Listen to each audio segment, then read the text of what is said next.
మోషే ఇశ్రాయేలీయుల యొక్క గోత్రాధిపతులతో ఇట్లా అన్నాడు, ఇది యెహోవా ఆజ్ఞాపించిన సంగతి. మోషే ఇండిపెండెంట్ గా ఏది చెప్పలేదు, చెప్పడం కూడా. అది మనం నేర్చుకోవాలి. అలాగే యేసుక్రీస్తు కూడా ఇండిపెండెంట్ గా తనేం చెప్పలేదని చెప్పుకున్నాడు తన గురించి. నేను నా సొంత మాటలు చెప్పడం లేదు, నా తండ్రి మాటలే నేను మీకు చెబుతున్నాను అన్నాడు. మోషే కూడా అంతే, యేసుప్రభు కూడా అంతే. యెహోవా ఆజ్ఞాపించిన సంగతి ఏమిటంటే, ఒకడు యెహోవాకు మొక్కుకుని ఎడల లేక తాను బద్ధుడొకటి ప్రమాణం చేసిన ఎడల అతడు తన మాట తప్పక తన నోట నుండి వచ్చినదంతయు నెరవేర్చవలెను. Very important, very important.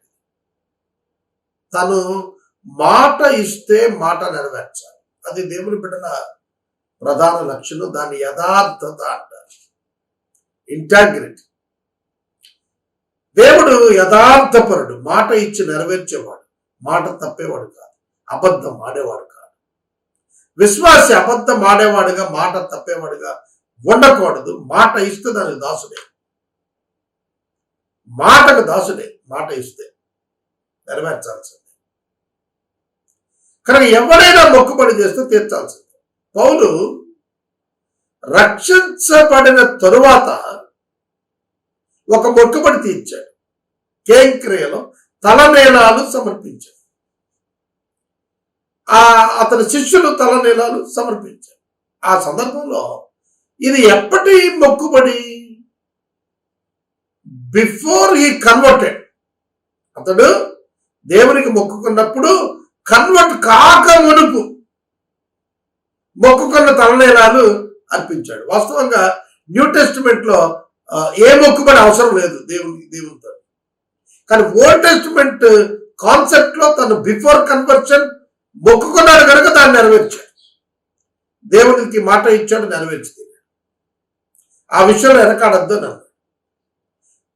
ధర్మశాస్త్రం చెబుతోంది, యెహోవాకు మొక్కుకుంటే తాను బద్ధుడొకటకు ప్రమాణం చేసిన ఎడల అతడు ఆ మాట తప్పక తన నోట వచ్చినది అంతయు నెరవేర్చాలి.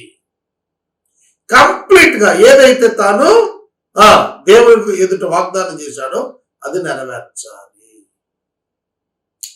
మలాకీ గ్రంథంలో ఒక మాట అడిగాడు ప్రభు, మీరు నా యొద్ద దొంగిలుతున్నారు అన్నాడు. అదేంటండి? దశమ భాగాలు ఇవ్వకుండా మీరు నా దగ్గర దొంగతనం చేస్తున్నారు అన్నాడు. ఎందుకంటే ఇది ఒప్పుకుంది ఎవరో తెలుసా? ఆదికాండం 28:15లో బేతేలులో ఇశ్రాయేలీయులు ఎవ్వరు 12 గోత్రాల వాళ్ళు లేనప్పుడు, యాకోబుకి అసలు పెండ్లే కానప్పుడు యాకోబు బేతేలులో దేవునితో ఒప్పుకున్నాడు, నేను దశమ భాగం ఇస్తాను. కనుక అది దశమ భాగం దేవుడు ఇమ్మని అడిగింది కాదు, ఒక విశ్వాసి తన కమిట్మెంట్ దేవునికి ఇచ్చింది.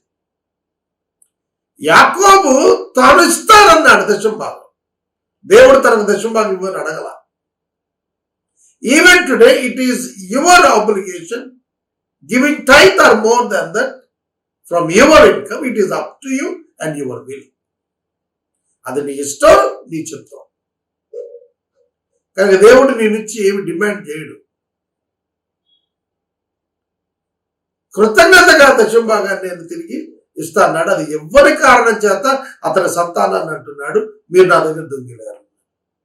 మీరు ఇచ్చి చూడండి, ఈ షరతు చొప్పున మీరు ఇచ్చి చూడండి, నేను మిమ్మల్ని ఆశీర్వదిస్తాను. ఆకాశవాక్యములు విప్పి పట్టరాళ్ళను కురిపించేస్తాను. కాబట్టి కమిట్మెంట్ బిఫోర్ గాడ్. యెఫ్తా తన కుమార్తెను సమర్పించేశాడు. నరబలిచ్చాడని కాదు, కానీ ఆమెను దేవుని సేవకు అర్పించేశాడు. ఆమె వివాహాన్ని అక్కడ ఉండిపోయింది. ఆ కారణం చేత అతని సంతానం తర్వాత కంటిన్యూ కాలేదు. కనుక వాగ్దానం చేస్తే దాన్ని నెరవేర్చాలి, మొక్కుబడి చేస్తే దాన్ని నెరవేర్చాలి. నాజీరు మొక్కుబడి, ఆ మొక్కుబడి లైఫ్ టైం అంటే లైఫ్ టైం నెరవేర్చాల్సి. కనుక కొంతకాలానికి లైఫ్ టైంకి అట్లా మొక్కుబడ్డాడు. వాటి ప్రకారం చేసినప్పుడు అవి నెరవేర్చి తీరాల్సిందే, వెనకడిగేయటానికి వీలు లేదు. ఒక స్త్రీ కనుక మొక్కుబడి చేసుకుంటే దాని గురించి చెప్పాడు 3వ వచనం నుంచి, బాల్యములో ఉన్న స్త్రీ తన తండ్రి ఇంట ఉండగా యెహోవాకు మొక్కుబడి చేసుకుంటే బద్దురాలైతే ఆమె తండ్రి ఆమె మొక్కుకున్న దాన్ని బాధ్యతను గురించి విని దాన్ని ఊరుకుంటే ఆ మొక్కుబడి నిలుస్తుంది. ఓకే, ఐ యాక్సెప్ట్ అని అతను ఒప్పుకుంటే, లేదా కుదరదని అతను చెప్పేస్తే కనుక దేవుడు కూడా దాన్ని పట్టించుకోడు. ఆమె మొక్కుబడి నిలుస్తాయి. ఆమె తాను బద్దురాలను ఒట్టు పెట్టుకున్నప్పుడు ఆ ఒట్టు కూడా నిలుస్తుంది. ఆమె తండ్రి వినిన దినాన్ని ఆక్షేపణ చేస్తే ఆ మొక్కుబడిలో ఏది ఆమె తల మీద పెట్టుకున్న బాధ్యత ఏది నిలబడదు. తండ్రి ఆక్షేపణ చేశాడు కదా, యెహోవా క్షమించేస్తాడు. అర్థమైందా? తండ్రి ఒప్పుకుంటేనే ఆ బాలిక తాను పెట్టుకున్న ఒట్టును అంటే ఒప్పుదలను దేవుడు అంగీకరిస్తాడు. తండ్రి ఆక్షేపిస్తే ఇక దేవుడు దాన్ని పట్టించుకోవడం, ఆవిడ క్షమించేస్తాడు. 7వ ఆమెకు వివాహం అయింది. ఆ తర్వాత ఆవిడ మొక్కుకుంది. నిరాలోచనగా ఆమె తన మీద ఒట్టు పెట్టుకుంది. నిరాలోచన ఆలోచన లేకుండా, అంటే భర్తతో విచారించకుండానే ఆలోచించకుండానే ఒప్పేసుకుంది.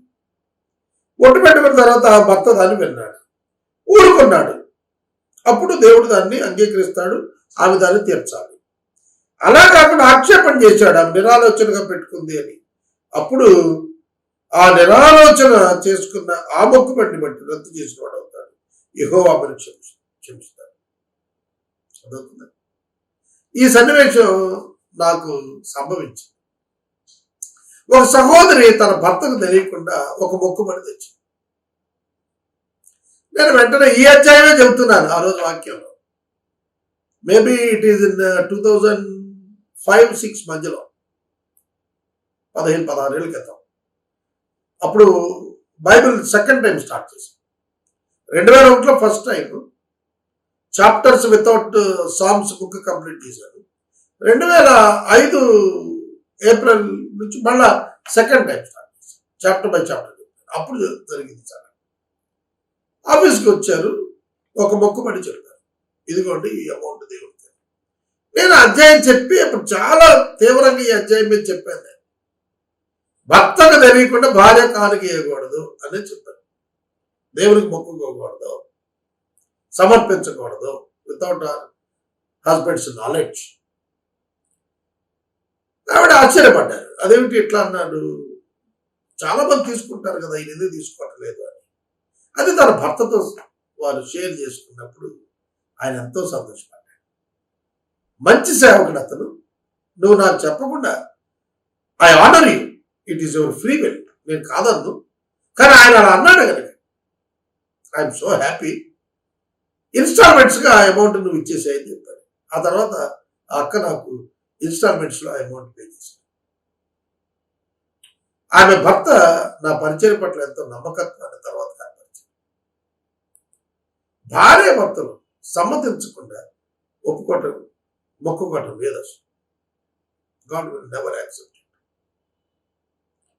ఇది మనకు మోసే ధర్మశాస్త్రంలో ఈ ప్రత్యేకమైన చట్టాన్ని చెప్పుకొచ్చాడు. ఎందుకంటే డిపెండెంట్ కనుక ఆవిడ భర్త యొక్క సమ్మత లేకుండా ఆ డిపెండెంట్ ఆవిడ మొక్కుకోవడానికి వీలు, అది ఆమెకు బర్డెన్ కాకూడదు. ఆ మొక్కుబడి వల్ల కుటుంబంలో ప్రాబ్లం రాకూడదు, కుటుంబ ఐక్యత పాకూడదు, కుటుంబంలో డివిజన్ రాకూడదు, డిస్సాటిస్ఫాక్షన్ రాకూడదు కదా. దేవునికి అర్పించినందుకు ఆ భర్త ఆటంకపరిస్తే దేవుడు దాన్ని ఒప్పేసుకుంటే ఆ కుటుంబం పాడవుతుంది. దేవుడు సమాధానానికి కర్త, తగువు కాదు. గుర్తుపెట్టుకోండి, God is the God of harmony. సమన్వయం ఉంటుంది ఆయన. డిసీట్ఫుల్ కాన్ఫ్లిక్ట్స్కి ఎక్కడ ఆయనకి చోట్లేదు. ఇది మనం గుర్తుపెట్టుకోవాలి. విధవరాలు కానీ, విడనాడబడినది కానీ, డైవర్సీ కానీ, విడో కానీ ఒట్టు పెట్టుకుని ప్రతి మొక్కుబడి నిలుస్తుంది. ఆమె తన భర్త ఇంట ఉండి మొక్కుకుంటే, ప్రమాణం చేసి తన మీద ఒట్టు పెట్టుకుంటే, ఆ తర్వాత ఆమె భర్త విని దానికి ఆక్షేపణ చేయకుంటే ఆమె మొక్కుబడులు నిలుస్తాయి. ఆమె తల మీద పెట్టుకున్న ఒట్టు నిలుస్తుంది. ఆమె భర్త వినిన దినమందే వాటిని బొత్తుగా రద్దు చేస్తే ఆమె మొక్కుబడులను గురించి ఆమె మీద ఒట్టును గురించి ఆమె పరికినది ఏది నిలవకపోతుంది. ఆ భర్త వారిని రద్దు చేసినకి ఆమెను క్షమిస్తాడు. ప్రతి మొక్కుబడిని తను తాను దుఃఖపరుచుకుందని ప్రమాణపూర్వకంగా తన మీద పెట్టుకున్న ప్రతి బాధ్యతను ఆమె భర్త స్థిరపరిచి స్థిరపరచవచ్చును, రద్దు చేయవచ్చు. అయితే ఆమె భర్త నానాట దాని గురించి ఊరుకొంచు వచ్చిన వాడు ఆమె మీద ఉన్న ఆమె మొక్కుబడులన్నిటినీ ఆమె ఒట్టుల నుండి స్థిరపరిచిన వాడు అవుతాడు. అతడు వినిన దినములు దాని గురించి ఊరుకుంటం వల్ల వాడు స్థిరపరిచాడు. అతడు వినిన తరువాత వాడిని బొత్తుగా రద్దు చేసిన తానే ఆమె దోష శిక్షను భరిస్తాడు. భర్త భరించాల్సి వస్తుంది దోష శిక్షను అని ఇక్కడ క్లియర్గా రాస్తున్నాడు. ఇవి భర్తను గురించి, భార్యను గురించి, తండ్రిని గురించి, బాల్యాన్ని ఇంట ఉన్న కుమార్తెను గురించి యెహోవా మోసగించిన కట్టడలు అని చెప్తున్నాడు. ఇక్కడతో ఈ అధ్యాయాన్ని మనం ముగించుకుంటాం.